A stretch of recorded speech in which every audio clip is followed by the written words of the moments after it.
Pastor IJ. Okay, welcome indeed.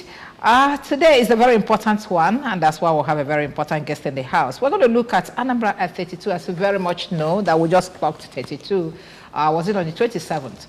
Okay, and we've been celebrating, even though you don't see drums outside, but at least we celebrate our achievements, what we have been able to do for ourselves for 32 years, and then look at where we need to make some adjustments and then move forward. That's the most important thing. Okay, so Anambra at 32, time for disruptive change is the topic for today. If you don't understand us, sit back, because I have the guru that will explain to you what we exactly mean by that. He is Professor Chukwu-Lobelo. Professor Solo Chukwu-Lobelo is the secretary to the Anambra State government. Welcome you, SSG. Welcome this morning. Thank you. You're not forgetting your name, sorry. My name is Ijoma. You can call me IJ Baby. IJ Baby. Yes. Let me stick to Ijoma. Thank you, EJ. Thanks a lot. Okay. Thanks for having me in your studio. Let me actually say that this disruption is not starting at 32. Remember that the current governor came into office on March 17th, 2022, which was last year. And okay, when we were 31. When we were 31. So essentially, the disruption started last year, and it's very important to situate this into some sort of context. You don't talk about disruption unless what prevailed in the past weren't achieving the desired result. But in what happened in the past, there are also some good that were there, so you retain them. So you disrupt those things that were not working, and then so that you can make progress. Because if you keep doing the same thing all over and over again without changing, then you get the same result. You won't expect a different result. So like Mr. Governor would normally say, Professor Charles Chukwuma-Solu, the CFR, what is new, what is different, what is new? That's the, each time he says that, I say, wow, that's where the disruption is actually. He's asking deep question. What is new, what is different? That's the whole essence of disruption. And it's important to understand that he's coming to office with a 5-point agenda, 5 buckets or 5 fingers, like he put. Okay, before we get to that agenda, please. Well, let us appraise this stage. 32 years. Do you think we have done well for ourselves, starting from when we were created? I think the answer is yes. There are other states that were created at about the same time. And if you look at those states, I believe Ebonyi is one of them, or Abia, or whatever. Delta. Delta, despite its being probably 4 or 5 times richer than Anambra, I think Anambra has done quite well. And we've been blessed that as the first set of the first few years of the state were run by the military. Remember, we were created out of the old Anambra. There were no state infrastructure. The government house was not there, and up to now, so that was the foundation year, the settling in, the foundation years took quite a lot of time. There were military disruptions here and there. The first civilian governor we had, Dr. Ezife, came in, and after a while, there was another disruption that lasted until 1999. So then you have the civilian administration, the Fourth Republic, the first governor being by the Nuju of blessed memory, who died a few months ago and will be buried sometime in November. Okay. Now, that administration did only 4 years, but sometimes the administration is verified, but he had done his bit. He set up the Anambra State University, Uli, which is now Chukwuemeka Odumegwu. And a few of the, democracy people say is incremental, it's work in progress. So he did his bit, as it were. Then Dr. Chris Ngige came in under some controversial circumstances. But the 3 years he spent as governor were also impactful in terms of the quality of road people credited to him, as it were. So he did his bit and left. Then Mr. P2B came in, did his 8 years under an Anambra administration, and began, if you like, to rescue, indeed I think he's actually rescued the state from what would have been bad the state being hijacked by some cabals. Yeah, as it were. So the state has, then Obiano came, spent 8 years, and did his own bit, contributed, and while he was campaigning, he said he was going to bequeath to the Anambra a man that would do better than his. A different kind of politics. You don't see people coming in and saying, my successor will do substantially better than me. And that person is the man in the saddle now, Professor Chukwuma Charles Soludo. And so the last 32 years have been quite eventful for the state. And we thank God that we are making progress as a state. And the future, the next 32 years, those that will be here for the next 32 years, will look back and say, wow, this state has certainly done well. By the time the current administration finishes in the next, I will claim it because you have prayed, finishes in the next 7 years because you have prayed, Egypt. So we claim it in Jesus' name. Amen. Thank you very much, sir. So, thank you. And the state will continue to make progress. Yes, very importantly. Yes. Anambra Bodogun, number one state in Anambra we are in a the state. nation. We are a state. We are. Yes. And there is always a work in progress for us here. Yeah. Dalo, thank you very much, the SSG. Okay, let's now get back to those agenda that we want to look at. Which one to keep and which one to keep aside so that we'll make sure that we'll get a livable and a prosperous state. Yes, I like that vision. What many people don't seem to remember or even know is that the last administration has set up a Vision 2070 committee chaired by the current governor before the time, and it was during the period of crafting Anambra Vision 2070 that the governor said, what is the vision that is driving us? And that is when this, to build a livable and prosperous mega city, or homeland, as it were. That's how it came about. And somewhere to come home to. Yeah, yes, somewhere to come home to. And if you're going to live outside Anambra, it will be by choice, not by some sort of push or pull factor. So Anambra becomes a destination rather than a departure lounge, as it were. So he has 5 fingers of development, or 5-point agenda, which indeed it should become in every person's lips, so that we can begin to check how the kind of progress we are making in each of those areas. The first, obviously, is security, law and order. Without that one, no one is proceeding. Can't think of development in the midst of insecurity. I'll come back to that because what is very often lost on us so quickly is the way the state was in March 2017, March 17, 2022, when the governor assumed office. The state felt like under siege, huge siege. There were killings here and there, especially in the 7 local government in the south, plus Obaru 8.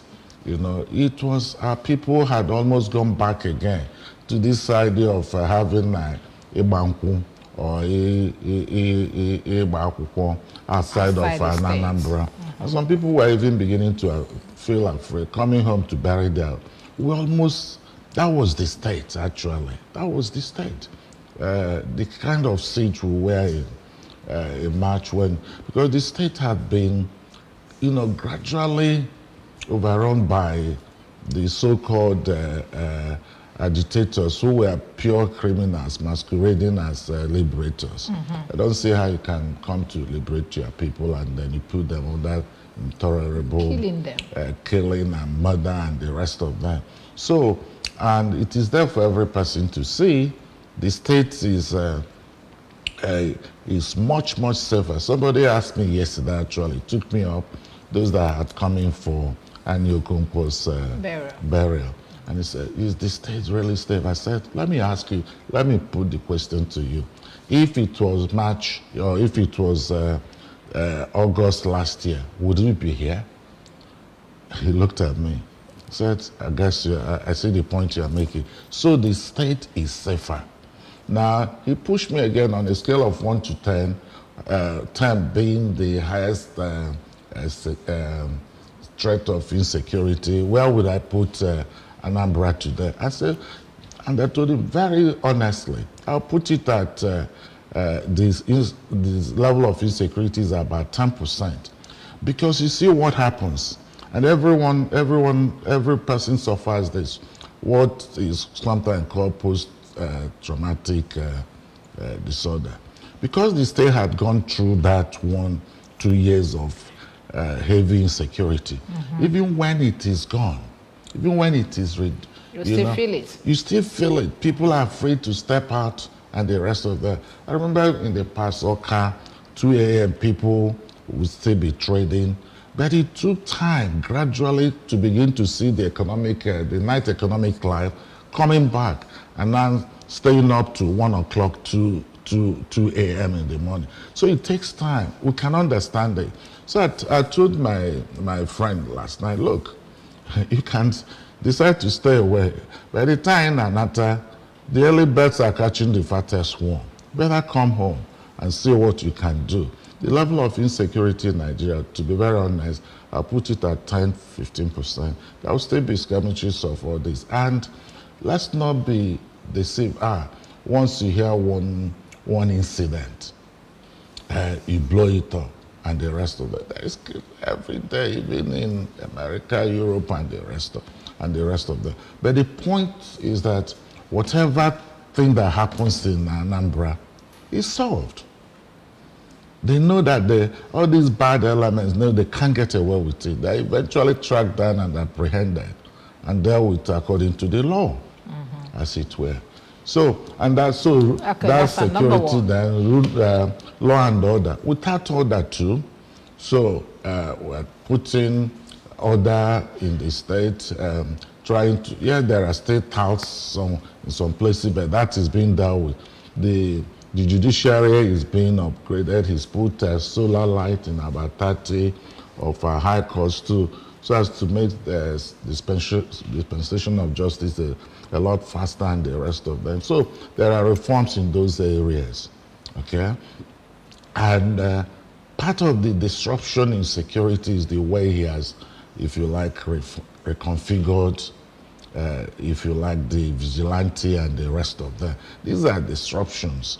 Because when you talk about disruption, people think, no, okay, believe in it, but you had to look at that the way the vigilante was working and now have restructured it and created the Ministry of Homeland Affairs, okay, which you didn't have it there. It's a positive disruption, and that is working with the security agencies now at the forefront of ensuring that the state is secured so that we can still go to bed with our 2 eyes closed. Now, once you've dealt with it, the next thing is economic transformation and infrastructure development. Now, let me deal with infrastructure development. When Professor Soludo came into office last year, everyone knows that the state of Arus were in a state of this very bad. And they would challenge me and say, well, in economics, there is what we call crowding out. The airport that was being built crowded out a lot of those things. But the governor, while he was campaigning, did say that he would declare a state of emergency on roads, and that has begun. He's doing 360 kilometers simultaneously, but he put it in the context of the number of kilometers of road we have, people will say, where is it? But it's begun. Those of us that live in Oka know that before you couldn't pass, is it Club Road? The road behind the Central Bank and the rest of that. But these roads, there are more than 7, 8 roads being done simultaneously in Oka. And with, we have this massive erosion thing, spending part of our money too in fixing gullies in federal government roads and the rest of them. So these 360 roads or more going on across the 21 local government. Some people have challenged me, why are we scattering this? Why don't we concentrate on the urban cities of Onitsha, Nnewi, Ekulobia, and Oka? These cities are receiving their own attention. But it would be completely wrong to say that all the Anambra live there. What about people, one of the roads that the governor started as soon as he came to office is this Amansi to Obo family, okay? Yes, you may feel... And even the Isu Road, the one, and Ufuma, and the Isu Road. Many of these roads that were impassable. Now, yes, we live in the cities. Yes, the bulk of the population is in the cities, but it is one people, one agenda. Okay? And it is a case of not leaving any community or any person behind. Yes, we wish Mr. Governor had more resources to tackle all the roads at the same time. At the same time, which is not very possible too. And then to talk of the period we're in, the rainy season. And this is where I'm going for the disruption too. Okay. What is in the road construction or infrastructure, there is a major disruption. Because of what in the Anambra wants. Ijuofa, what's number 1 priority? Road number 2, road number 3, road number 4, number 10 roads. The previous 2 administrations departed from what Ngige administration did, doing few roads and doing them to quality. This has doing many roads, we've seen very quickly the decay, the deteriorate. So the disruption in road in infrastructure has come back now to doing roads that will last 20 years. So if it is 30, 40 roads that the administration does over its life, so the next administration that comes in knows that for the next 12 years is not going to come back to those roads. But you face other infrastructure. You face other infrastructure. That is a major, major disruption.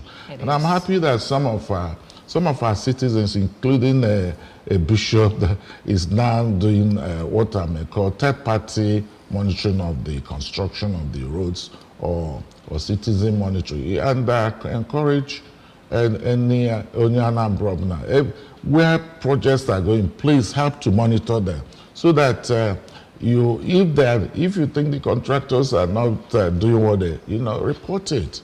But not the mischievous kind of social media take ownership of your infrastructure. That you sometimes see.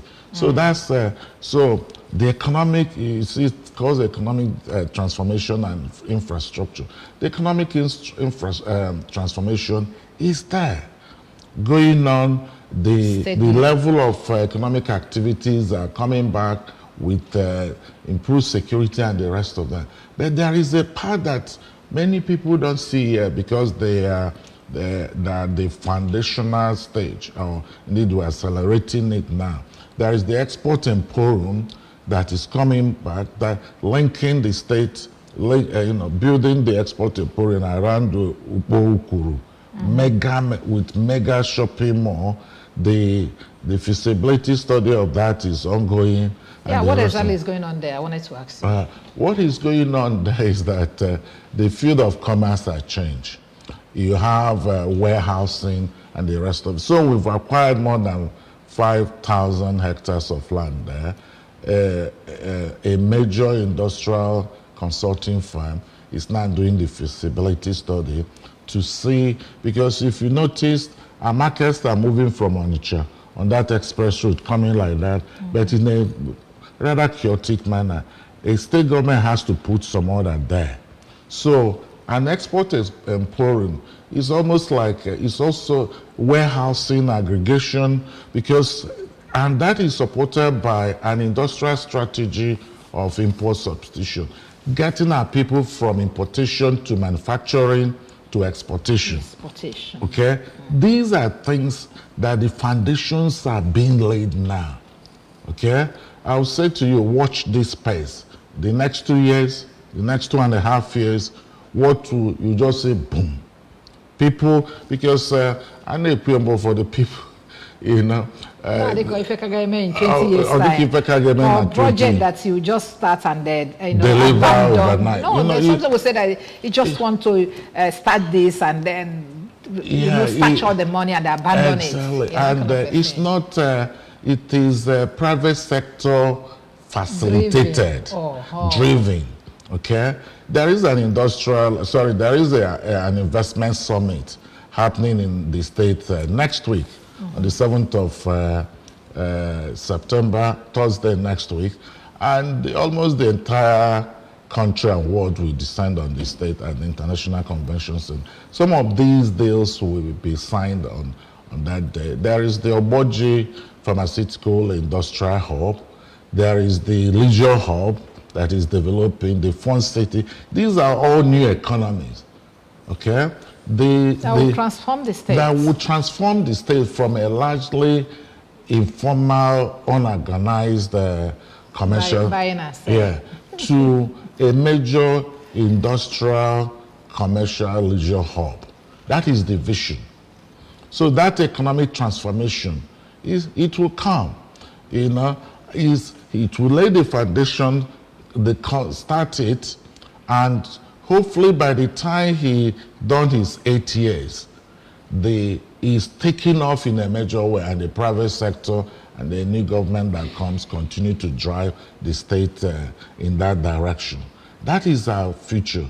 Okay. I was hoping there's be this continuity because the Nigerian politicians are. There will be continuity. Chukwu Gozila Anambra. You see, this is it's an estate, and it's and I'm happy that the government declared this is a Christian state, and we believe in God. God will continue to ensure that we have leaders that will, continue to develop the state. Look at what is happening in agriculture, the palm and coconut revolution.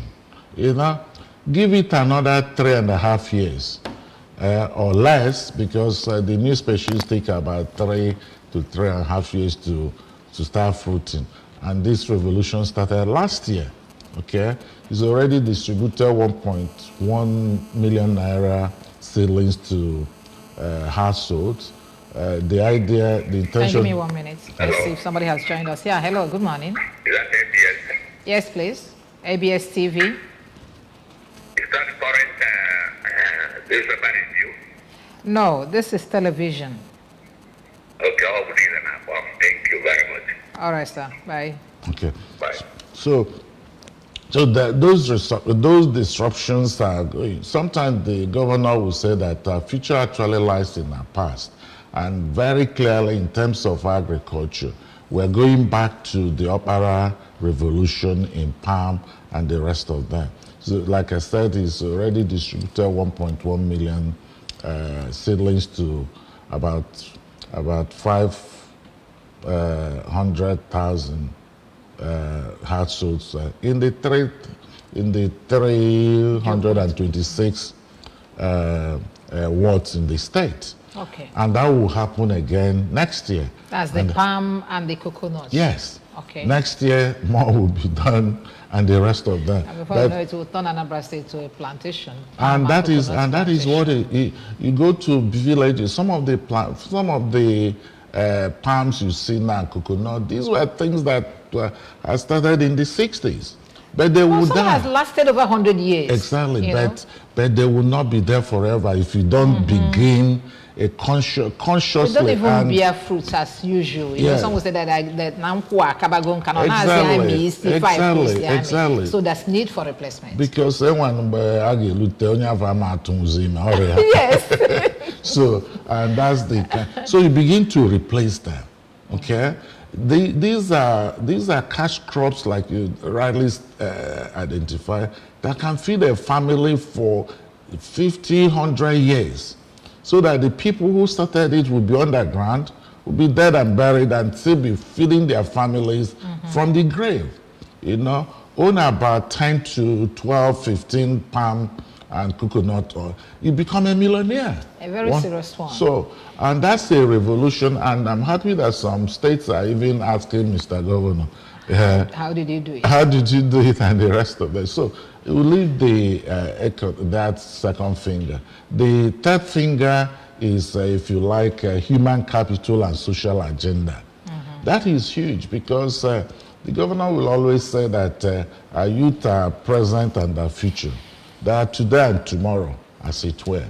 The transformation he's doing in terms of youth engagement, youth empowerment, coming in and immediately employing 5,000 teachers to ensure that we end the era of schools without teachers, or hospitals without doctors, employing about 300 health workers. And then you have 5,000 youth that are going through training. Omo Boy and Apprentice Scheme is being turned on its head with the program of One Youth, Two Skills. Two skills. Okay, I was actually coming to that. Yes. To form kind of a package of what our governor has been able to put on ground since 1 year in office. But then we'll take a break here, and when we'll come back, we'll review that aspect of our discussion. Okay, we're taking a break. We'll talk to some people on the streets, and then we felt their pulse. So we'll take a look.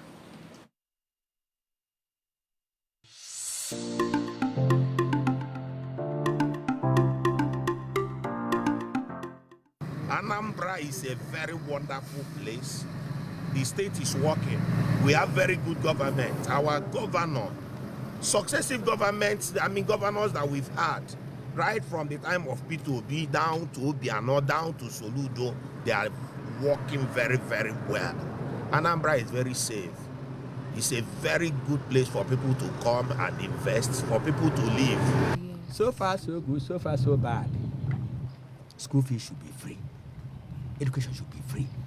If education is free, then any child that fails to do what others are doing has to blame him or herself. The way out is that the leaders of this country, for instance, in Anambra State, let them think of the youth. Youth are the Anambra of tomorrow. Let them think of the youth. Education is the landmark, is the fundamental for anything we do. We are in between. We are not underdeveloped, we are not developed. We are the middle. Especially with the help of this present governor. Despite the bad rules, every other thing, education and every other thing is moving, as far as I know. We thank God that 32 years is not 32 days. But for our state, we are thanking God, but the economy is so bad and it's affecting everybody. The issue of development, development comes gradually. Our governor is trying, so the development will come, but it will be on gradual process.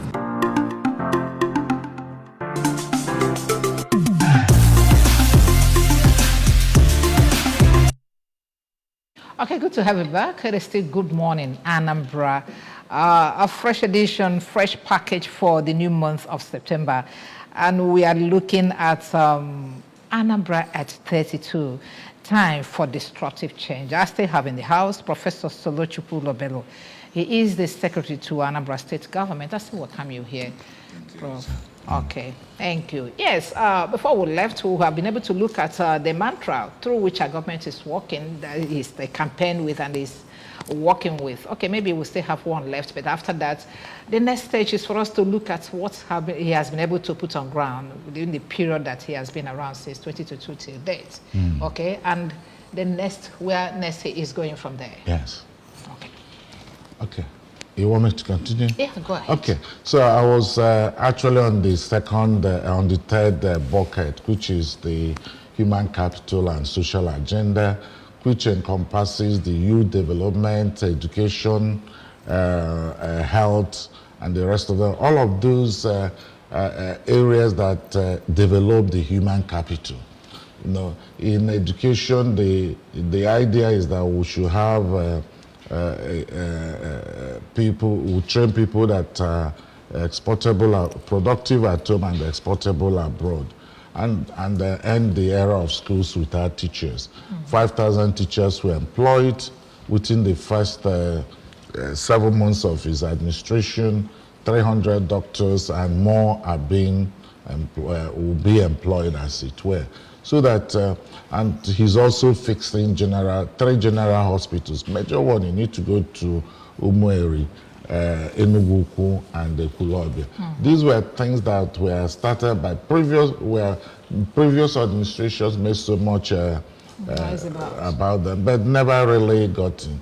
Onitsha General Hospital, through constructive engagement with the federal government, is now a federal health medical center, and with some we call them outposts in other communities. I think Nise is hosting the I something and the rest of it. So these are changes that that have come about to ensure that the state social agenda in terms of human capital development is on course. The youth, like I said, there are 5,000 youth that have been trained. They've spent 1 year long going through different training on skills as well as managing a business.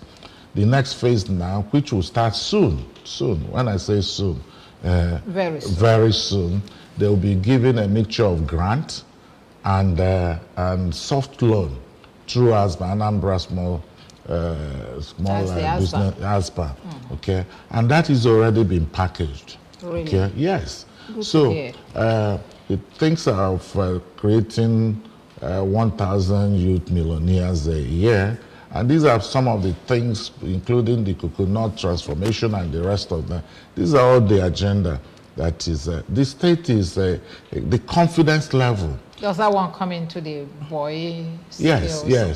Because what also happened is that the people, boy, those that are probably in their penultimate or final year, also were encouraged to go through the training. Okay, and the 1 youth skill training. The 1 youth 2 skills training. They were also encouraged to participate there, especially in terms of business management and the rest of it. And the state is looking at how it can augment whatever their organ uses to settle them, to also augment that. That is a disruption. I'm telling you, it is a major disruption. Big one, that hasn't. So if you ask me, that's what is giving birth to all this criminality. Some of them will go through this boy, they will not be settled.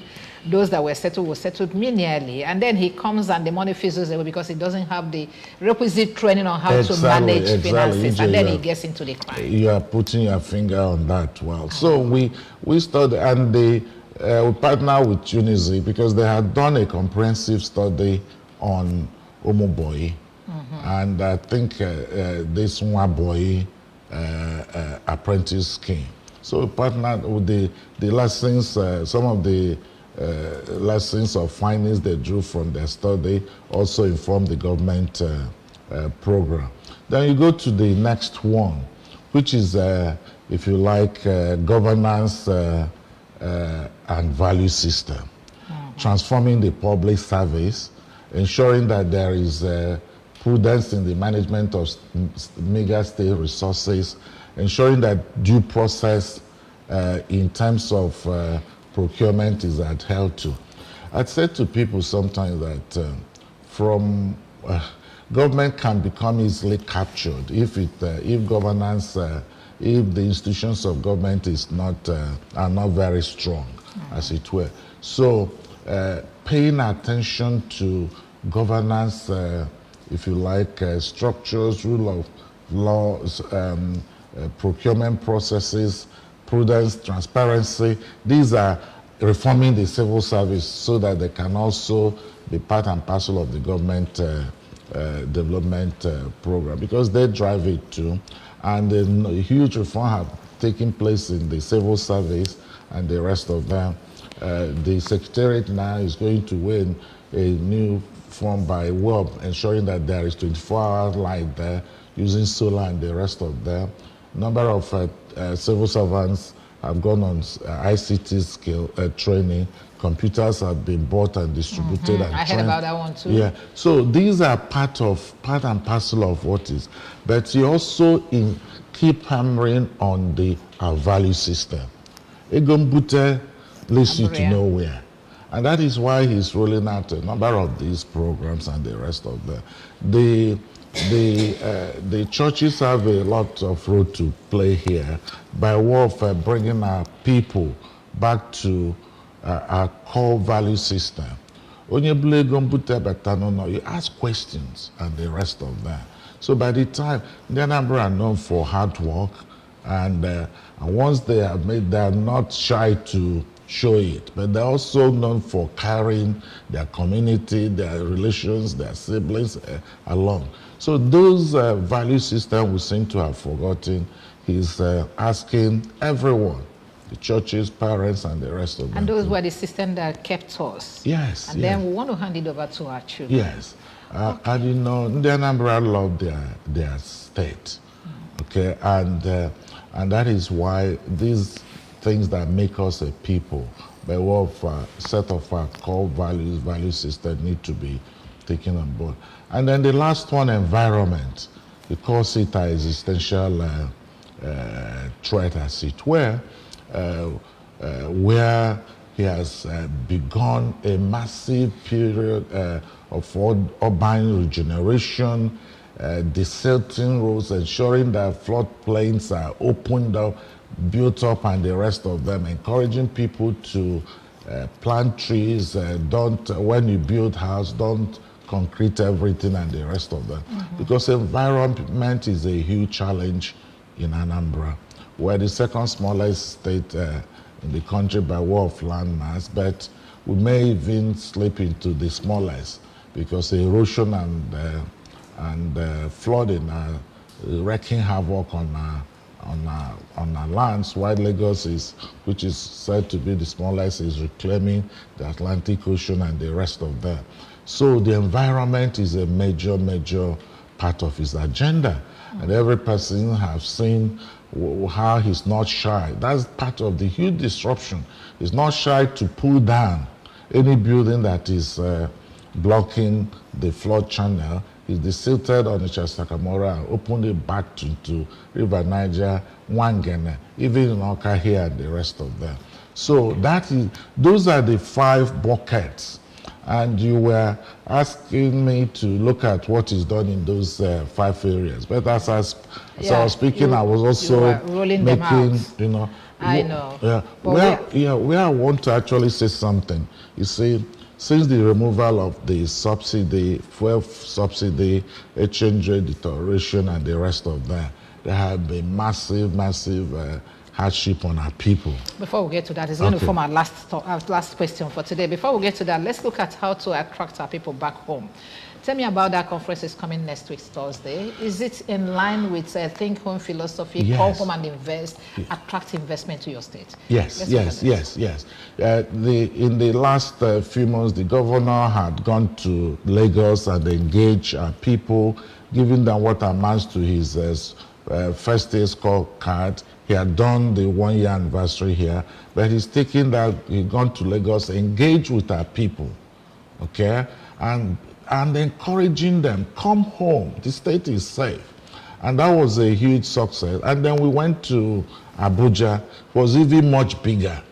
So having gone around to these 2 major cities, and people living in the outskirts of Abuja, some parts of northern state also joined that, and Lagos and the rest of them. Now, the next thing is the, if you like, the investment summit. The mega one. Yeah, the mega one. Indeed, there is even another one that is happening today. Really? Today, he's having a meeting with, I think, our core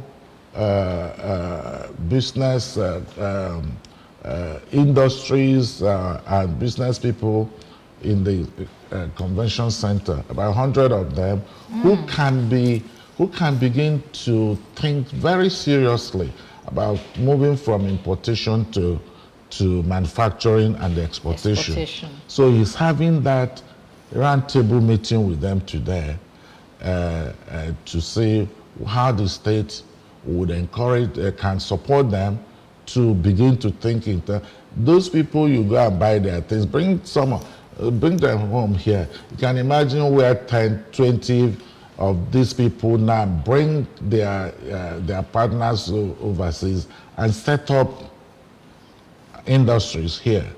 Okay, that is job creation for job creation. Is there anything we are doing in the area of power, because that's the basics? Yes, the state had actually signed an MOU with EEDC on developing Anambra electricity market, which will, the federal government has liberalized the electricity sector. The power sector is no longer in the exclusive list, it's now in the concurrent list. So you can generate your own power. You can generate your own power.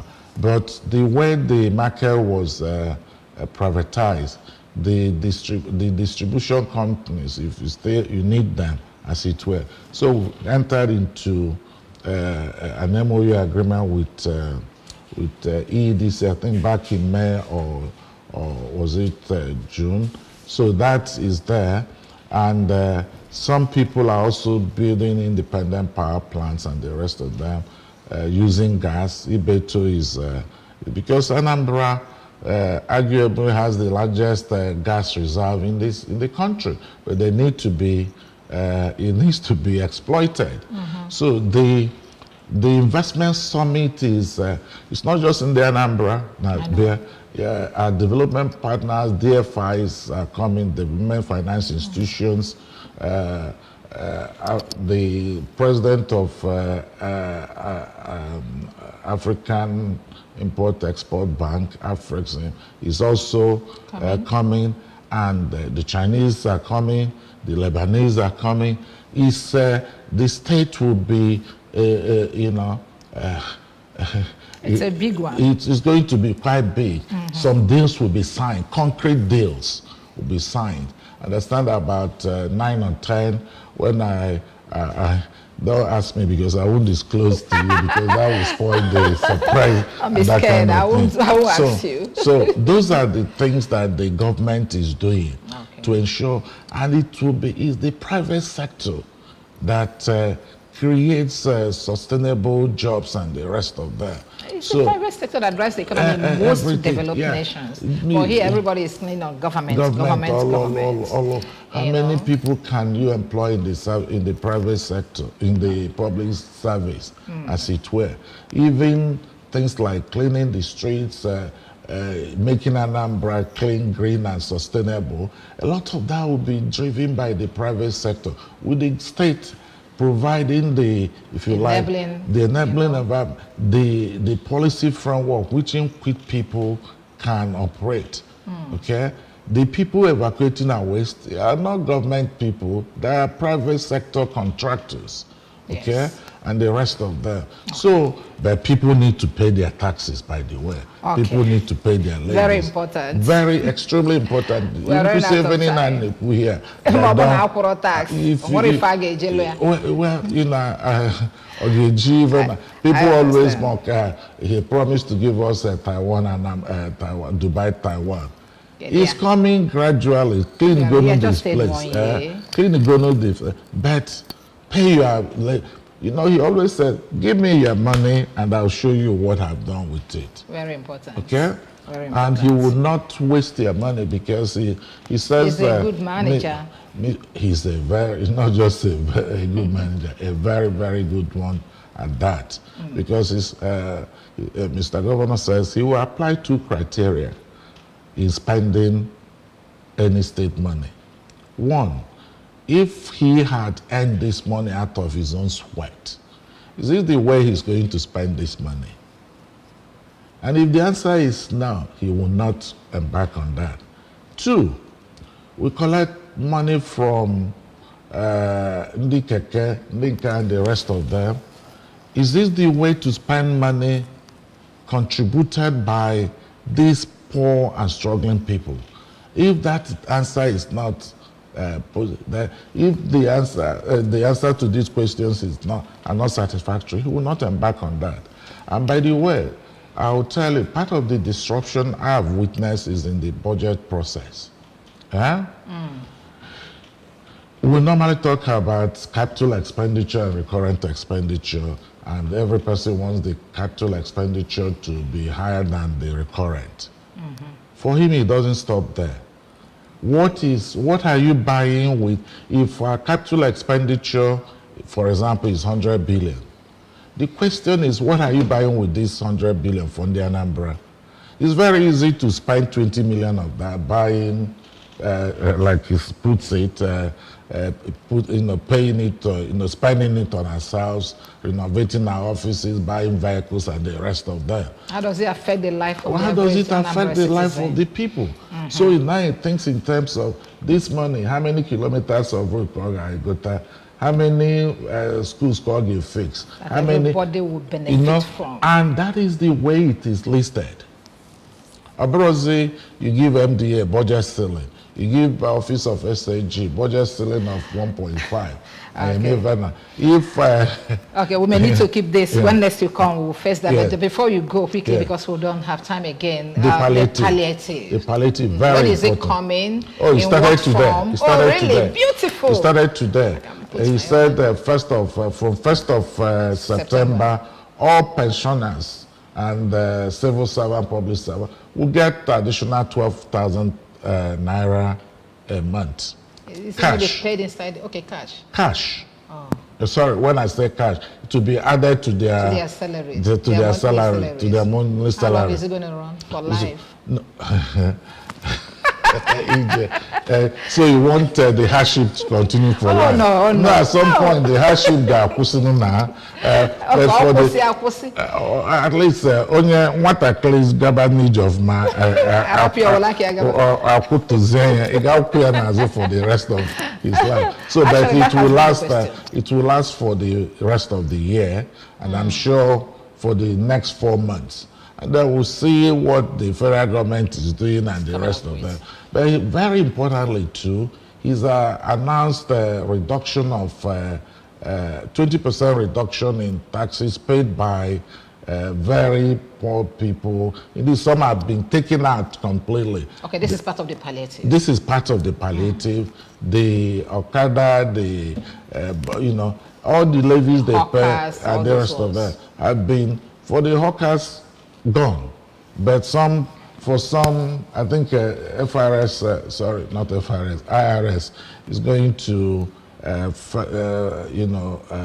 bring out the details of that, as it were.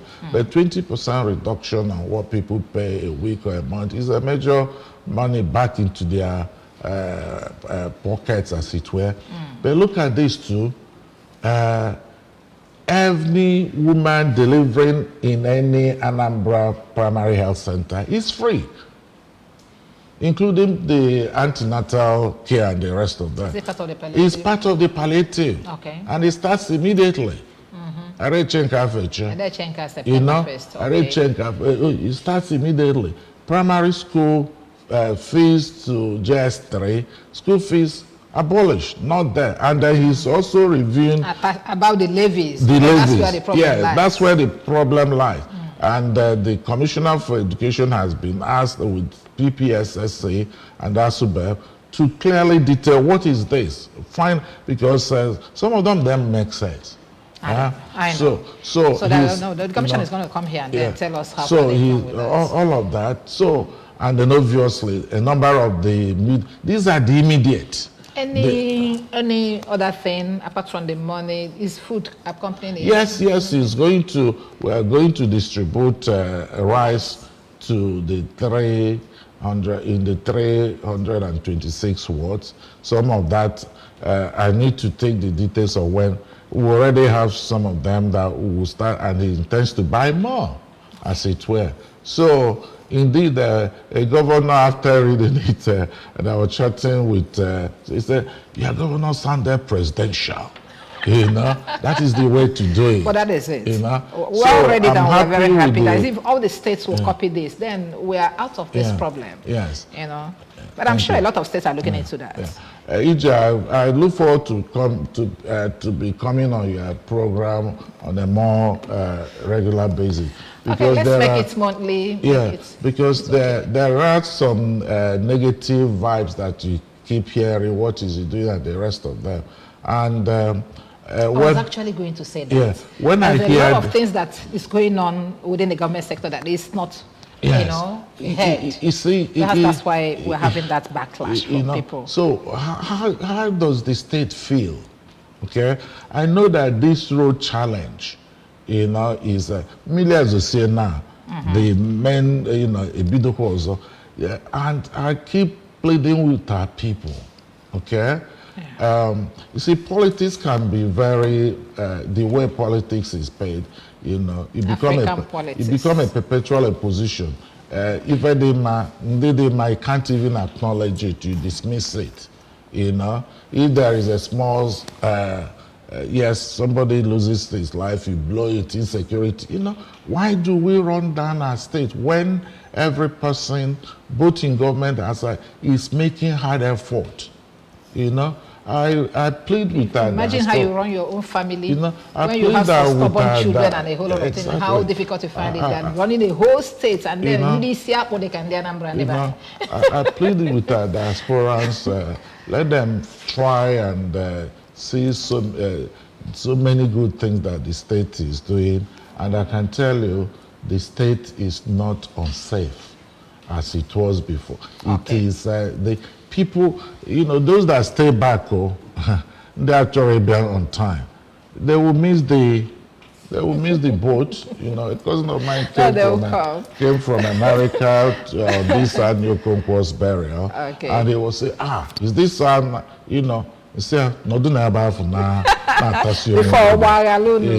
So that's what I can say. We'll make it regular, like you said, every month, so that we'll have enough time to talk to our people. We need to be talked to. If you're not talking to them, someone else will be talking to them. Exactly. And they don't know what that's telling them.